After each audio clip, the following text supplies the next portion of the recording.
মুখ্যমন্ত্ৰী ডক্টৰ হিমন্ত বিশ্ব শৰ্মা ডাঙৰ দ্বাৰা দিয়া অসম দৰ্শন আঁচনিৰ অধীনত আজি ডিব্ৰুগড় সমষ্টিৰ অন্তৰ্গত প্ৰায় 150 নামঘৰক 1.5 লাখ টকাকে আন্তঃগাঁথনি উন্নয়ন কৰাৰ কাৰণে আজি প্ৰদান কৰা হৈছে। আনুষ্ঠানিকভাৱে চেক প্ৰদান কৰা হৈছে।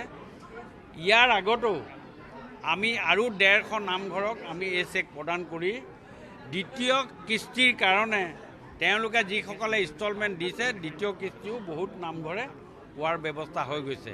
মই আহ্বান জনাইছোঁ আপোনালোকৰ জৰিয়তে সকলোকে, আজি আমাৰ সভাটো মই কৈছোঁ যে আপোনালোকে অতি সোনকালে এই 1.5 লাখ টকাটো আপোনালোকে ইউটিলাইজ কৰক। ইউটিলাইজ কৰি ইউটিলাইজেশ্যন চাৰ্টিফিকেটখন দিয়ক আৰু তাৎক্ষণিকভাৱে আৰু 1.5 লাখ টকা পোৱা হ'ব।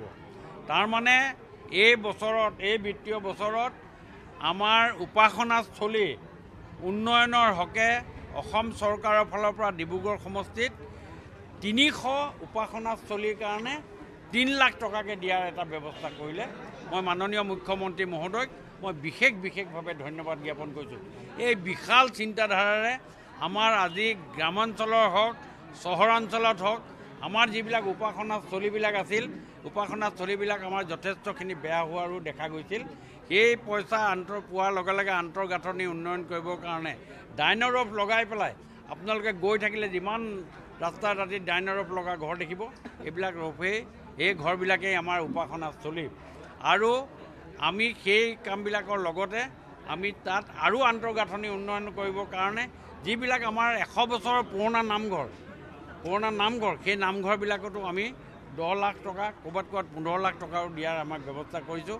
মাননীয় মুখ্যমন্ত্ৰী মহোদয়ক বিশেষভাৱে ধন্যবাদ জ্ঞাপন কৰিছোঁ, যাতে আগন্তুক দিনত আমি সুন্দৰভাৱে এই কামখিনিৰ জৰিয়তে আপোনাৰ উপাসনাস্থলীৰ যি ব্যৱস্থা সেই আঁচনিটো সফল ৰূপায়ণৰ কাৰণে আমি আপ্ৰাণ চেষ্টা কৰিম। আছে তেওঁলোকৰ পৰিৱৰ্তন যাত্ৰা আৰম্ভ কৰিছে আৰু আমি যি আশীৰ্বাদ বিচাৰি আমি যি যাত্ৰা কৰোঁ, দুইটাৰ মাজত সামঞ্জস্য আপোনালোকে ৰাখক।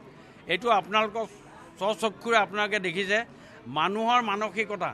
ৰাতি 2টা বজালৈকে হিমন্ত বিশ্ব শৰ্মা ডাঙৰীয়াৰ লগত মানুহ 10,000 15,000 মানুহ লৈ আছে।